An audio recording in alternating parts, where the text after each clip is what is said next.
안녕하세요. 절대값TV의 명품 PD 한PD입니다. 제가 요즘 고민하고 있는 것 중에 이렇게 부동산 시장이 이제 폭등을 하고 부동산 시장의 부작용이 이렇게 나타나는데 왜 여당의 지지율은 떨어지지 않을까?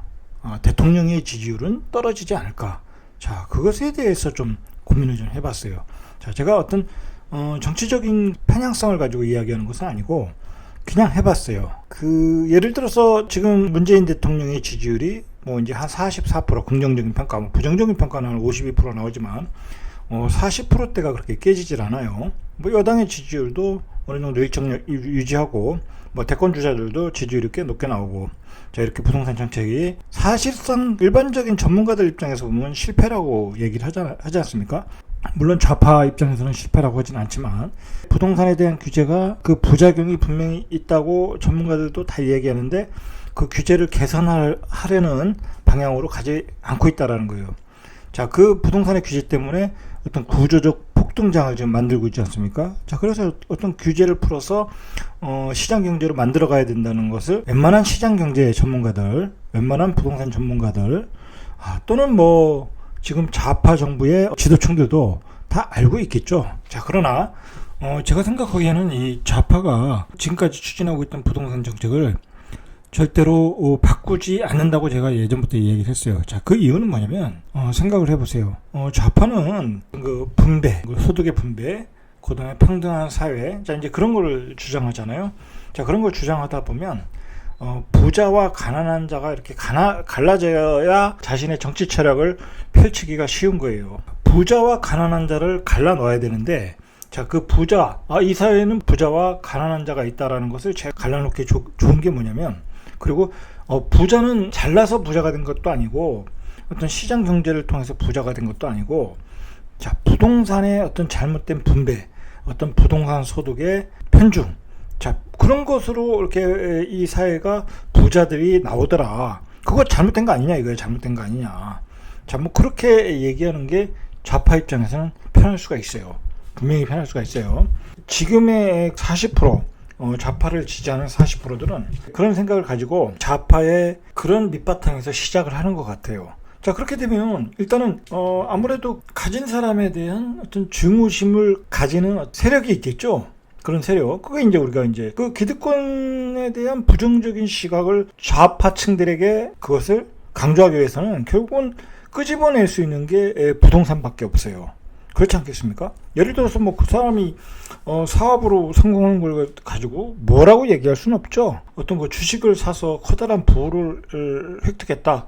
자, 그거는 말 그대로 불로소득이 아니잖아요. 자, 말 그대로 좌파 정부가 강조하는 것은 불로소득이에요. 불로소득. 이것은 부동산을 통한 소득은 불로소득이다. 그리고 과거에 다 그랬다라는 거예요. 과거에 다 그런 건 분명히 사실이에요. 지금의 부자들이 다 부자가 된 게 뭐겠어요. 다 그 부동산 깔고 앉았어서 부자가 된 거 아니겠습니까? 강남에 좋은 집 한 두 채 가지고 있어서 30억, 50억, 100억대 부자가 된 거 아니겠습니까? 자, 이제 그런 식으로 이야기를 강조하더라는 거예요. 그러니까 자기 지지층의 결집, 좌파의 지지층의 결집을 위해서는 부동산 시장을 부정적으로 볼 수밖에 없는 거예요. 그건 시장 경제로 가면 빈부의 격차가 벌어질 수밖에 없다. 그래서 큰 정부가 개입을 해서 적극적으로 시장에 개입을 해서 분배를 평등하게 해줘야 된다라는 거예요. 그래서 주택도 공공주도가 중심이 돼야 되고 공공재개발이 중심이 돼야 되고, 그리고 서민들의 임대 아파트도 공공이 다 공급을 할 수 있다라고 이제 주장을 하는 거예요. 사실은 그게 완전한 허상이죠, 허상. 어떻게 정부가 공공임대를 다 공급을 하겠어요? 좌파 정부가 민간임대를 아예 제도를 없애고 있는 중 아니겠습니까? 그리고 민간임대 사업자를 어떻게 사업을 할 수가 없잖아요. 그죠? 집을 두 채 사도 8%, 세 채 사도 12%. 자, 그렇게 되면은 다 주택자들이 집을 사서 임대 시장에 내놓을 수가 없어요. 자, 그렇게 되면 전세 가격이 폭등한다는 거죠. 자, 그런 식으로 제가 이야기하고 싶은 것은, 그런 식으로 좌파 정부가 자기의 지지층을 결집하기 위해서 이 부동산 시장을 이용하는 것 같다라는 거예요. 제 얘기는. 최소한 제가 보기엔 그래요. 제가 무슨 정치 평론가나 정치 철학자나 그런 건 아니지만 시장을 객관적으로 봐도 그 부동산 정책을 봐도 이해가 가지 않는다는 거예요. 이해가 가지 않는다. 도저히 이해가 가지 않는다. 이 부작용의 시장에 나오는 그 시장의 부동산 민심이 폭발해도 그 40%의 지지율은 안 깨지더라는 거야. 안 깨지더라. 자, 안 깨지는 이유는 뭐냐? 그 부동산 정책을 적극적으로 지지하는 층이 있더라는 거예요. 있더라. 자, 그러면 이거 참 얘기가 오늘 복잡해지는데 뭐 어쩔 수 없어요. 이게 참 중요한 얘기 같아요. 제가 보기에는. 이해해 주시고 들어주시길 바라요. 자, 그러면 왜 좌파 정부는 무리한 부동산 정책을 계속해서 추진할까라는 거예요. 자, 제가 생각하기에는 그래요. 좌파 입장에서는 부동산의 문제를 안 다루고서는 자신의 어떤 정치 철학과 정치 색깔과 존재감을 표시할 수가 없어요. 표현을 할 수가 없단 말이에요. 자, 그러면 계속해서 자기의 지지 기반을 확보해 가는 거예요. 말 그대로 포퓰리즘이라는 게 이제 좌파 정치의 어떤 또 다른 특징이잖아요. 그래서 엄청나게 이제 퍼주잖아요. 요즘 뭐 이런저런 그리고 우리나라만큼 또 의료보험제도 좋은 데 없고 우리나라만큼 노령임금 좋은 데도 그렇게 많잖아요, 사실. 자, 그런 복지가 굉장히 좋아졌어요. 사실 복지가 좋아진 거는 분명히 사실이에요. 우리의 그 어떤 경제력에 비해서는. 자, 그러다 보면 어떤 어느 정도의 중도층만 흡수하면 되는 거예요. 말 그대로 40% 플러스 알파에서 선거에서 이기기만 하면 돼요. 계속적으로 이렇게 집권을 하다 보면 좌파의 정치적 색깔을 이렇게 가미해서 가다 보면 어떤 노무현 대통령이 추구하던 어떤 그 사회, 그런 거 있잖아요. 복지사회, 유럽식 사회주의적 복지사회. 자, 그런 거로 이제 가겠다라는 게 아닌가. 저는 그렇게 생각을 해요. 뒤에서 얘기를 하다가 이제 앞에서 이제 얘기하는 건 예를 들어서 말입니다. 이번에 그 SH공사의 사장, 김연아 씨인가요? 자, 그 양반이 사장으로 취임을 하는데 집을 4채 가졌다고 해서 자진 사퇴했잖아요. 여론이 자꾸 이제 물매를 맞고 대선도 얼마 안 남았는데 또 분위기가 또 괜히 그걸 또 이 빙자로 해서 내로남불이 되면 또 지금 야권 입장에서는 대선에 불리하니까 그냥 조기 사퇴한 것 같은데, 자, 그 사람이 가지고 있는 게 청담동에 있는 아파트, 부산에 있는 아파트, 그 다음에 상가, 오피스텔이에요. 자, 상가를 가지고 있는 거는 부동산이 아니에요. 그 상가를 가지고 있는 게 뭐가 죄가 되겠습니까? 상가를 가지고 있는 것 자체가 죄가 된다는 거는 자본주의를 부정하는 거예요, 그거는. 상가를 많이 사줘야 건설이 활성화되는 거 아닙니까? 오피스텔도 마찬가지예요. 오피스텔도 예전에는, 요즘은 좀 올라가서 유치가 좋은 것들은 많이 올라갔지만 그 시세 차익형이 아니잖아요. 수익형이잖아요. 그래서 다 노후를 대비해서 월세 소득을 만들려고 오피스텔을 사는 거잖아요. 자, 그것도 문제가 없어. 그럼 이 김연아 씨는 2채를 가지고 있는 거야. 자, 2채를 가졌는데 SH공사에 사장을 이제 그만둬야 되는 어떤 분위기, 이런 분위기가 사실 무서운 거예요. 이게 좌파가 만들어가는 그런 분위기인 것 같아요. 제가 보기엔 좌파가 이렇게 무리하게 부동산 정책을 계속 추진하는 것은 좌파가 원하는 어떤 그 부동산 시장, 그 다음에 공공이 주도하는 시장, 그것을 통해서 어떤 정부가 주거까지 책임지는 시장, 그렇게 하면서 그 국민들의 어떤 그 생계 기반이잖아요. 주거라는 건. 자, 그걸 좌파가 제공하는 걸 통해서 어떤 든든한 지지 기반을 만들어 나가려고 하는 게 아닌가. 저는 그렇게 생각을 해요. 자, 어쨌든 그런 점에서 매우 우려가 된다. 실제로 과연 정부가 우리 수준에 맞는, 우리 생활 수준에 맞는, 또 그리고 각 층에 맞는 그 주택을 공급할 수 있냐? 절대 그건 아니라는 거죠. 공공임대 살 사람도 있고, 민간 아파트에 살 사람도 있고, 고급 주상복합에 살 사람도 있고, 다 원하는 니즈가 다른데 그걸 정부가 다 공급할 수는 없다. 자, 그러다 보면 그게 부족한 시장에서는 집값이 폭등할 수밖에 없다. 자, 그게 그래서 이제 강남에서 똘똘한 한 채가 되고, 요즘 똘똘한 한 채가 계속 집값이 폭등하고 있지 않습니까? 강남의 아파트가. 자, 강남의 아파트가 폭등하면 마용성이 쫓아오는 거고, 금강구 노도강이 쫓아오는 거고, 지방광역시의 똘똘한 한 채가 또 쫓아오는 거예요. 또 쫓아오는 거다. 강남을 못 잡으면 아무것도 못 잡는 건데, 자, 강남을 잡을 방법이 좌파 정책에서는 없다라는 거예요. 그게 문제라는 거예요. 그런 그 배경을 가지고 이제 요즘 시장을 보시면 돼요. 제가 요즘 강조하는 게 뭐냐면 구조적 폭등장이라는 얘기를 해요. 구조적으로 이렇게 폭등을 하게끔 시장이 생태계가 만들어졌다라는 거예요. 신문에 이런 기사가 나왔어요. 매물이 없다. 치솟는 집값에 서울의 4만 건대 장벽이 무너졌다. 매물이 이제 아실에 등록, 아실에서 이제 파악한 매물들을 보니까 4만 건대가 무너졌다라는 얘기예요. 이게 왜 그러냐? 결국은 집을 내놓을 사람이 없다라는 거야. 다주택자들 입장에서는 도저히 내놓을 수도 없고 82% 내고 누구도 팔질 않아요. 그냥 들고 가지. 보유세를 폭탄을 맞아도 들고 가든지 아니면 자식에게 증여하든지. 중요한 것은 뭐냐면 구조적으로 시장에 문제가 있다고 이 일반 사람들이 이제 이미 다 파악을 했어요. 다 파악을 했다 보니까 내가 집을 팔면 집값은 폭등한다는 걸 알아요. 이 좌파 정부가 이렇게 시장을 운영을 계속 한다고 하면 집값은 계속 폭등할 수밖에 없다. 시장에 물건이 없으니까. 자, 그러니까 사람들이 매물을 안 내놓는 거예요. 지금 누가 겁을 먹고 매물을 내놓겠어요.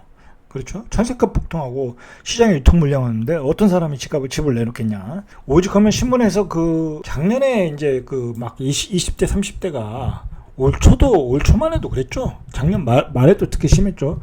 막 패닉바잉을 하지 않았습니까? 그래서 패닉바잉 하지 말아라 라고 이제 정부에서 엄청나게 이야기를 했죠. 자, 그런데 결국은 그때 산 사람은 스마트 바잉이 돼버렸다는 거야. 이게 이제 현실이라는 거죠. 이제 패닉바잉이 아니라 스마트 바잉이었다라는 거죠. 자, 그러니까 이거는 뭐 공장에서 빵을 찍듯이 이렇게 시장에 내놓을 수가 없잖아요. 그죠? 주식처럼 유상증자해서 내놓을 수가 없다 보니까 시장에 매물이 없는데 가격이 안 오른다고 생각하는 사람은 바보일 수밖에 없죠. 바보일 수밖에. 자, 그래서 이게 물량이 줄어들다 보니까 이 매매 수급 지수, 물량이 나오는 어떤 지표 수급 지수가 상승 중이라는 거예요. 서울 아파트 매물이 이 바닥을 드러낸 것은 값 상승으로 팔려는 사람보다 사려는 사람이 많다라는 거예요. 사려는 사람이. 자, 중요한 건 그나마 그런 매물도 굉장히 다 호가가 높게 나온다. 그래서 한국부동산원에 따르면 7월 셋째 주 서울 아파트 매매 수급 지수가 107.7, 지난주 105.1보다 2.6포인트가 상승했다는 거예요. 그러니까 매물이 줄어들면 매매 수급 지수가 계속 상승한다는 거예요. 자, 이러한 어떤 매물의 부족, 결국은 전세 매물의 부족에서 기인하는 거예요. 왜냐면 전세가 없으면 매매를 돌변하니까. 이 요즘 문제가 되는 게 뭐냐면 전세 가격의 폭등이잖아요. 그 전세 가격이 폭등하는 것은 자 보시면은 일단 전세 공급자들이 시장에서 다 사라졌어요. 다주택자들이 집을 더 살 수가 없잖아요. 사가지고 임대를 내놓을 수가 없다라는 거죠. 그리고 민간 임대 사업자도 다 폐지를 하고 있죠. 자, 그래가지고 나타나는 게 뭐냐면 임대차법 이후 1년간의 월세 낀 거래가 28%에서 35%로 급등했다는 거예요. 7%가 급등했다는 거예요. 자, 이 월세가 급등한 이유에는 당연히 이제 저금리와 보유세 인상, 세금 폭탄이죠. 세금을 내려면 임차인한테 걷어서 내야 되니까 자기가 다 낼 수 없잖아요. 그러니까 전세를 월세로 전환하는 거예요. 그러니까 전세 시장에 물건이 더 없는 거죠. 새 임대차법 등으로 전세의 월세화 현상이 가속화되고 있는 거예요. 이 현상을 우리가 결과를 볼 때 임대사업자 제도도 철폐했죠. 임대사업자 또 보증보험 의무가입도 8월 18일부터 시작을 해요. 자, 이렇게 되면 보증보험 가입하려면 또 돈이 들죠. 자, 이게 또 보증보험 가입하면 또 결국은 전세를 기준으로 보증보험 금액이 나오는 거예요. 그러면 월세로 전환하면 또 보험 금액이 줄어든다. 아주 급격하게 줄어들어요. 그러니까 전세 매물들이 다 월세로 또 전환될 수 있다라는 거예요. 월세는 앞으로 더 많이 늘어날 거라는 거예요.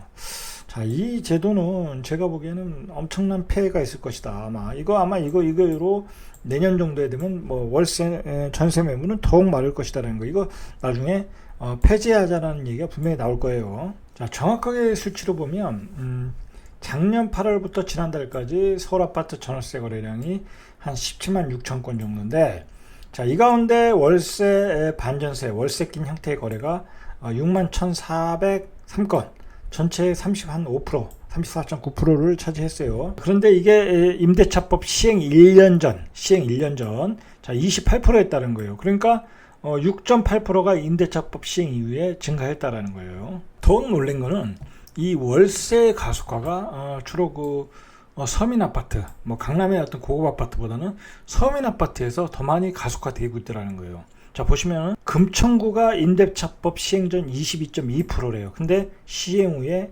54.7%, 32.5%가 올랐다는 거예요. 그 월세의 가속화가 일어났다는 거예요. 중저가의 아파트 아닙니까? 서민들이 사는 자 그런 아파트에서 이렇게 월세가 가속화가 되고 있다.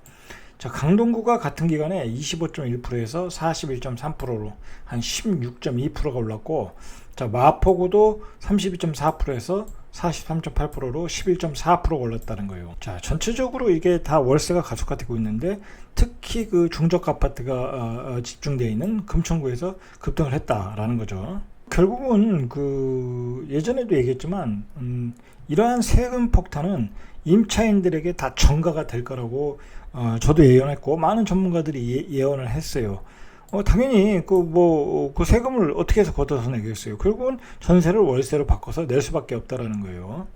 이 시장에 어떤 구조적으로 문제가 있다라는 것은 결국은 시장에 매물이 없다는 거지 않습니까? 자, 매물을 다 이렇게 시장에 나올 매물들이 증여로 더욱 빠르게 빠져나가고 있다라는 거예요. 그러니까 매매 수급 지수가 올라갈 수밖에 없죠. 시장에 매물이 없으니까.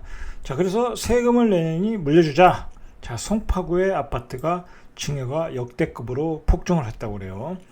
자, 30일 그 한국부동산원에 발표한 월간 아파트 거래 현황에 따르면 지난달 송파구의 아파트 증여는 신고일자 기준으로 629건이라는 거예요. 지난달에. 자, 전달에 82건. 그러니까 7.7배가 증가했다. 자, 이게 뭐겠어요? 결국은 팔 수도 없다. 양도세 때문에 팔 수도 없고 가지고 있으면 또 종부세, 보유세가 엄청나게 나오니까 결국은 증여로 다 돌리고 있다라는 거예요. 자, 이 증여 건수는 2013년 1월 부동산원이 조사를 시작한 이후에 작년 11월을 제외하면 최대치다. 작년에도 많았던데 올해도 이렇게 계속 증가하고 있다라는 거예요. 정부 입장에서는 다주택자들의 매물이 시장에 나오게끔 해야 되는데 나오게끔 하는 게 아니라 오히려 증여로 빠져나가고 있다라는 거예요. 증여로. 전세는 월세로 전환되고 있고 그러니까 시장의 상황이 계속 악화되고 있다. 증여가 집중되는 것이 송파구와 강남구가 두 개 구를 합치면 한 55%라는 거예요. 그러니까 이 고가주택도 더욱 매물이 마르고 있는 거예요. 뭐 강남 송파는 가지고 있으면 뭐 오른다는 것을 이제 누구도 알고 있기 때문에 그냥 자식한테 다 증여로 가고 있다. 그러니까 시장에 나오는 유통 물량은 다 고가의 신고가 매물들만 나오고 있다. 그러니까 지금 강남이 계속 폭동을 하고 있는 거예요. 전국의 아파트 증여도 한 8,040건으로 5월에 7,347건 비교해서 9.4% 거의 10%가 증가했다는 거예요. 전국의 아파트가 다 그래요 지금. 이게 문제가 있는 거죠. 시장에서 이렇게 서로 유통이 돼야 되는데 이게 부의 대물림이 일어나고 있다는 거예요. 부의 대물림이. 전문가든 증여하는 사람이든 대부분의 사람들이 앞으로 떨어질 일은 없다 그렇게 생각을 하는 거예요. 지금 증여를 했으니까 결국은 이제 장기적인 포석이잖아요. 자, 증여를 하면 그 증여받은 사람은 5년 안에 매물을 내놓을 수가 없어요. 내놓을 수가 없는 거예요. 내놓으면 양도세 맞으니까. 자, 증여로 물량 다 빠지죠. 양도세로 물량 다 빠지죠. 시장에 나올 매물이 없다. 자, 이게 문제라는 거죠. 자, 그래서 정부도 이걸 모르겠어요. 아니까 사전청약을 막 여기저기서 다 땡겨서 빨리빨리 하려고 그러는 거 아니에요? 오죽하면 공공재개발도 사전청약 하겠다고. 주민 동의도 맞지 않은 아파트들을 다 사전청약하겠다. 제3기 신도시 민간 택지 아파트도 사전청약하겠다. 막 그렇게 이야기를 하고 있어요. 현실성이 떨어지는 얘기예요. 현실성이 떨어지는 얘기. 지금 철근값이 연일 폭등하고 있는데 지금 분양가 산정이 뭔 의미가 있겠죠. 자, 어쨌든 이러한 구조적인 문제로 대부분의 사람들이 떨어질 일은 없다. 자, 그러니까 매물이 안 나오는 거예요. 그리고 이 좌파 정부가 착각하는 게 하나 있어요. 지금 아파트 수요는 폭증이에요. 근데 정부는 공급이 모자르지 않다고 그러죠. 자, 않다라는 거는 그 사람들은 이제 빌라도 얘기하고 원룸도 얘기하고 오피스텔 다 포함해서 얘기하니까 모자르지 않다라고 얘기해요. 근데 한번 보세요. 20대, 30대 지금 아파트를 사는 사람들이 다 어디서 자랐겠어요? 대부분이 다 아파트에서 자란 사람들이에요. 아니면 단독주택, 빌라도 있겠죠. 그러나 많은 사람들이 아파트에서 자란 세대들이에요. 근데 그 사람들이 신혼부부가 돼서 결혼할 때 신혼집을 빌라를 얻는 경우도 있지만 대부분이 이제 전월세를 아파트에서 얻는 경우가 많겠죠. 그리고 이제 애들 키우고 이렇게 갈아타는 수요라든지 어떤 그런 사람들이 다 살 때는 아파트를 사겠죠. 이게 아파트로 몰려드는 그 수요층이 더욱 폭넓어졌고 더욱 많아졌고 단기간에 몰려들고 있는 거예요. 이 정부는 어떤 그 지금 생활 수준의 어떤 지금 국민들의 생활 수준을 이해를 못 하고 있는 거예요. 왜 저렇게 다 아파트로 몰려드냐? 응? 이제 그렇게만 생각을 하고 있는 거죠. 결국은 이제 정부가 시장에 이런 공급량, 공급량을 이렇게 책임을 채워줘야 되는데 정부는 절대로 이걸 채울 수가 없어요. 왜냐하면 공공이 재개발을 주도한다는 것 자체가 민간이 주도하는 것보다 더 늦어요. 늦을 수밖에 없어요. 왜냐하면 그 요구 사항이 많으니까. 주민들 입장에서. 근데 정부는 그것도 다 들어줄 수도 없고, 그리고 정부가 새로운 3기 신도시를 추진한다고 하지만, 그것도, 지금 5년에서 10년 이상 걸리는 사업이에요. 왜냐면 거기 다 인프라도 만들어져야 되고, 아직 토지 수용도 안 됐고, 자, 그러한 어려움이 있다라는 거예요. 시장에 부정적인 영향이 많은데, 왜 이렇게 좌파 정부는 무리하게 이 부동산 정책을 추진할까? 자, 저는 처음에도 얘기했지만, 이 지지층이 있다고요. 뚜렷한 지지층이 있는데 그 지지층이 한 40%는 되잖아요. 자, 그 사람들이 그런 정책을 원하는 것 같다. 그 지지층의 결집을 위해서는 이런 정책을 펼 수밖에 없어요. 만약에 지금의 좌파 정부가 이거 시장에 문제가 있네. 그래가지고 규제 완화 쪽으로 간다. 양도세도 완화하고 투기지역 조정지구 다 해제하고 시장 경제로 간다. 그러면 그 지지층은 다 깨져버리는 거예요. 다 깨져버린다. 자, 그러니까 절대로 변하지 않는다고 제가 얘기하는 거예요. 오히려 더 강화할 수 있다라는 거예요. 다음 대선에 지금 여당이 이긴다고 하면 부동산 정책은 더 강화되고 다주택자들은 굉장히 어려운 상황이 올 수가 있어요. 그런 상황이 올 수가 있어요. 중요한 건 지금 서민이 고통을 받고 있다라는 게 문제잖아요. 자, 받아도 지지율은 깨지지 않는다라는 거 받아도 그래도 그들은 계속 그들의 정책을 추진해서 간다라는 게 문제예요. 자, 근데 그들이 만든 시장은 구조적으로 문제가 있고 구조적 폭등장을 지금 만들고 있고 그게 언제 끝날지 모른다는 게 문제라는 거죠. 자, 오늘은 여기까지 이상 절대값TV의 명품 PD 한 PD였습니다.